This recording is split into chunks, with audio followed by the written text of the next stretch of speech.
संभाजीनगरमध्ये महाविकास आघाडीकडून तिरंगा रॅली काढण्यात आली। प्रधान यांच्या राजीनाम्यानंतर ही विजयी रॅली काढली गेली। उबाठा आमदार अंबादास दानवे हे सुद्धा याच्यात सहभागी झाले।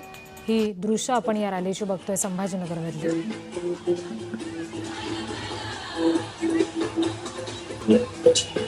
महिला तरुण सगळेजण याच्यामध्ये सहभागी झाले। हातात तिरंगा घेत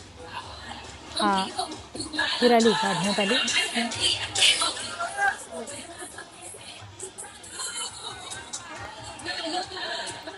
आंदोलन चालू असताना सरकारने ज्या पद्धतीने आंदोलकांना मारहाण केली, लाठ्या मारल्या, गोळ्या मारल्या, मुलींच्या अंगावर हात टाकला, याचा निषेध सुद्धा आम्हाला व्यक्त करायचा होता।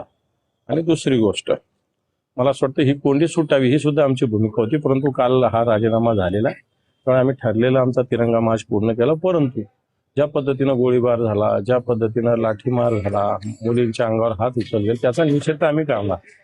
कारण एक हा विषय आतापुरता संपला जरी असला तरी मला वाटतं आता ही खऱ्या अर्थाने येणाऱ्या काळातल्या लढ्याची सुरुवात आहे आणि संभाजीनगरात ती आम्ही केलेली।